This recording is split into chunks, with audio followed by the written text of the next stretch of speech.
Chief of defence forces field marshal Asim Munir کا سعودی عرب کا سرکاری دورہ۔ SPR کے مطابق فیلڈ مارشل عاصم منیر کی سعودی وزیر دفاع شہزادہ خالد بن سلمان سے ملاقات ہوئی۔ پاکستان اور سعودی عرب کے درمیان دفاعی اور عسکری تعاون پر تبادلہ خیال، خطے کی سیکورٹی صورتحال اور جیو اسٹریٹجک چیلنجز پر مشاورت۔ فیلڈ مارشل عاصم منیر کو king Abdulaziz medal of excellence سے نوازا گیا۔ سعودی قیادت کی فیلڈ مارشل کی عسکری خدمات اور قیادت کو خراج تحسین۔ فیلڈ مارشل عاصم منیر کا سعودی قیادت سے اظہار تشکر۔ پاکستان اور سعودی عرب کی سلامتی، استحکام اور خوشحالی کے عزم کا اعادہ۔ انسداد دہشت گردی اور علاقائی امن میں پاک سعودی تعاون مزید بڑھانے پر اتفاق۔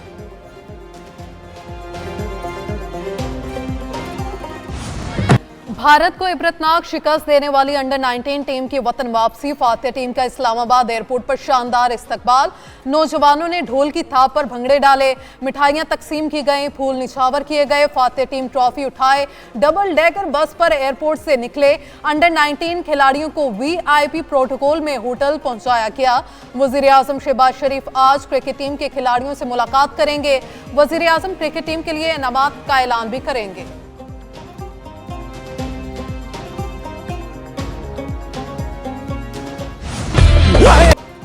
بھارت کو عبرتناک شکست، پاکستان نے انڈر 19 ایشیا کپ جیت لیا۔ پاکستان نے دبئی میں فائنل میں بھارت کو 191 رنز کے بھاری مارجن سے ہرایا۔ پاکستانی ٹیم نے پہلے کھیلتے ہوئے مقررہ 50 اوورز میں 8 وکٹوں کے نقصان پر 347 رنز بنائے۔ 348 رنز کے بڑے ہدف کے تعاقب میں بھارتی ٹیم صرف 156 رنز بنا کر ڈھیر ہو گئی۔ سمیر منہاس فائنل اور ٹورنامنٹ کے بہترین کھلاڑی قرار پائے۔ پاکستان کے ابھرتے ہوئے بلے باز سمیر منہاس کی ایشیا کپ انڈر 19 میں عمدہ پرفارمنس۔ سمیر منہاس نے بھارت کے خلاف فائنل میں 113 گیندوں پر 17 چوکوں 9 چھکوں کی مدد سے 172 رنز بنائے۔ Sameer Minhas Asia cup under 19 کے ٹاپ سکورر رہے۔ ملتان سے تعلق رکھنے والے سمیر منہاس کے والد کاشف منہاس خوشی سے نہال، کہا پاکستانی کھلاڑیوں نے بھارتی غرور خاک میں ملا دیا۔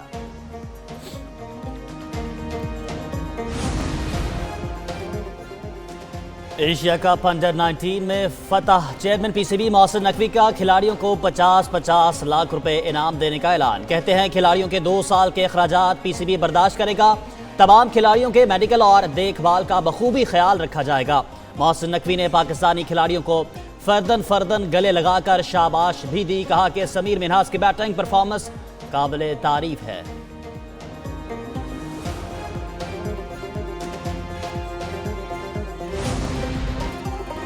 صدر Asian cricket council Mohsin Naqvi کی زیر صدارت دبئی میں خصوصی اجلاس۔ ایشیا کپ انڈر 19 کے بہترین انتظامات پر ACC سے اظہار تشکر۔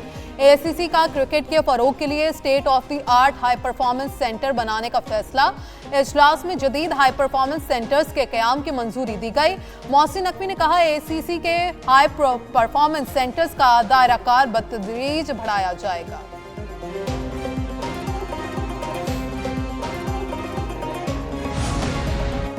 سنگین انسانی جرائم میں پیش بھارتی فوج کا گھناؤنا کردار بے نقاب۔ بھارتی جریدہ ایشیا نیٹ نیوز کے مطابق بھارتی فوج کے آفیسر سمیت 2 افراد رشوت کے کیس میں گرفتار۔ بھارتی سینٹرل بیورو آف انویسٹیگیشن نے لیفٹیننٹ کرنل دیپک کمار شرما اور ونود کمار کو گرفتار کیا۔ بدترین جنسی درندگی میں بھی بدنام زمانہ بھارتی فوج کے اہلکار ملوث۔ دی انڈین ایکسپریس کے مطابق جھارکھنڈ میں ٹرین میں خاتون سے جنسی زیادتی کرنے والا بھارتی فوجی اہلکار اجیت سنگھ گرفتار۔ انتظار میں کھڑی خاتون کو ٹرین میں گھسیٹ کر جنسی زیادتی کا نشانہ بنایا۔ دی ٹائمز آف انڈیا کے مطابق ایک سابق بھارتی فوجی کو نیپال بارڈر کے قریب ہیروئن اور گرنیڈ کے ساتھ گرفتار کیا گیا۔ بنگلہ دیش میں بھارتی مداخلت اور قاتلوں کی سرپرستی کے خلاف شدید احتجاج مسلسل جاری۔ بنگلہ دیش میں مظاہرین بھارتی سرپرستی میں پھیلنے والی دہشت گردی کے خلاف بھارتی سرحد تک آ گئے۔ دی انڈین ایکسپریس کے مطابق بنگلہ دیش اور ہندوستان کے درمیان سب سے بڑے لینڈ پورٹ پیٹراپول پر احتجاج کے باعث الرٹ جاری کر دیا گیا۔ بنگلہ دیشی مظاہرین نے نو مینز لینڈ میں داخل ہو کر ہندوستان کے خلاف شدید نعرے لگائے۔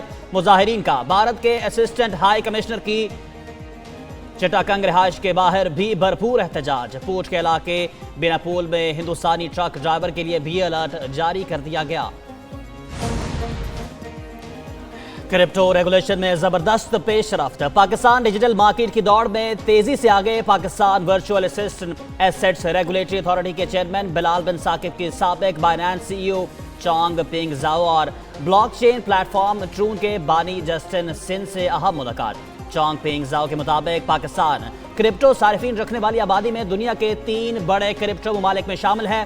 پاکستان کی اسٹاک مارکیٹ کو ٹوکائنز کے کرنے سے عالمی سرمایہ کاری میں خاطر خواہ اضافہ اور ملکی معیشت میں مستحکم ہوئی۔ جسٹن سن کا کہنا تھا کہ کرپٹو کی بدولت ہر شہری کے لیے آسان اور مساوی مالی رسائی حاصل ہو سکے گی۔ کرپٹو کرنسی کے ذریعے پاکستان کے معاشی نظام کو مزید قومی جدید اور شفاف بنا رہے۔ پنجاب میں جنگلات اور ماحولیات کا نظام کرپشن فری بنانے کے لیے بڑا قدم۔ وزیر اعلیٰ مریم نواز شریف کی ہدایت پر فارسٹ ایکٹ میں 10 سال بعد تبدیلی۔ ماحولیاتی تحفظ کے ادارے میں کاغذی کارروائی کا 100% خاتمہ۔ ہر دستاویز پر حوالہ نمبر اور QR کوڈ فوری تصدیق کرنا ممکن ہوگا۔ ڈیجیٹل نظام کے بغیر کوئی حکم یا منظوری جاری نہیں ہوگی۔ امپورٹ لائسنس کا اجرا بھی صرف ای پوسٹ کے ذریعے ہوگا۔ وزیر اعلیٰ پنجاب مریم نواز نے کہا، انسانی مداخلت کے خاتمے سے جعلسازی ختم ہوگی۔ ماحول کے تحفظ کے ساتھ کرپشن کے خاتمے کو بھی یقینی بنا رہے ہیں۔ ملکی معیشت میں ایک اور سنگ میل عبور۔ پاکستان کے زر مبادلہ کے ذخائر مارچ 2022 کے بعد بلند ترین سطح پر پہنچ گئے۔ مجموعی زر مبادلہ ذخائر 21.1 ارب ڈالر تک پہنچ گئے۔ اسٹیٹ بینک کے پاس موجود زر مبادلہ کے ذخائر 15.9 ارب ڈالر ریکارڈ۔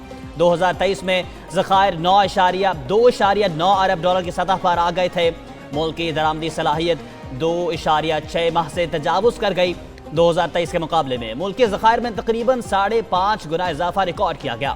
معاشی ماہرین کے مطابق بیرونی قرضہ بمقابلہ GDP تناسب 31% سے کم ہو کر 26% تک آ گیا۔ PIA کی نجکاری کا عمل کل شروع ہوگا۔ نیلامی کے لیے بولیاں لگیں گی۔ نجکاری کمیشن نے انتظامات مکمل کر لیے۔ PIA خریداری کے لیے 3 کنسورشیم بولی کے عمل میں حصہ لیں گی۔ کنسورشیم 1 میں لکی سیمنٹ، ہب پاور، کوہاٹ سیمنٹ اور میٹرو وینچرز شامل۔ کنسورشیم 2 میں عارف حبیب، فاطمہ فرٹیلائزرز، سٹی سکولز اور لیک سٹی ہولڈنگز شامل۔ Consortium 3 Airblue private limited شامل۔ کمیشن حکام کے مطابق نیلامی کے لیے بولیاں سپہر 3:30 بجے پر کھولی جائیں گی۔ تمام عمل ٹی وی نیٹ ورکس پر براہ راست دکھایا جائے گا۔ اسلام آباد، راولپنڈی اور مری میں بارش اور ژالہ باری، سردی کی شدت میں اضافہ ہو گیا۔ لاہور کے مختلف علاقوں میں بھی بوندا باندی۔ خیبر پختونخوا کے بیشتر اضلاع میں وقفے سے بارش، پہاڑوں پر برفباری۔ کالام میں 15، چترال 7، بالاکوٹ، دیر اور مالم جبہ میں 4 ملی میٹر بارش ریکارڈ۔ آزاد جموں کشمیر کے مختلف علاقوں میں بھی بارش۔ محکمہ موسمیات نے آئندہ دنوں بارش اور برفباری کا سلسلہ مزید جاری رہنے کی پیشگوئی کر دی۔ سیاحوں کو محتاط رہنے اور غیر ضروری سفر سے گریز کی ہدایت بھی کی گئی۔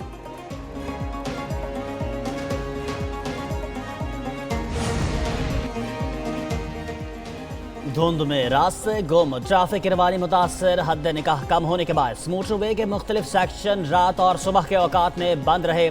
حد نکاح بہتر ہونے پر M2، M3، M4 اور M5 کو کھول دیا گیا۔ ملک کے مختلف شہروں میں اسموگ کا راج۔ دنیا کے آلودہ ترین شہروں میں لاہور کا 5واں نمبر AQI 210 ریکارڈ۔ پاکستان میں بہاولپور 345 انڈیکس کے ساتھ تیسرے سر فہرست رہا۔ فیصل آباد میں AQI 284 ریکارڈ۔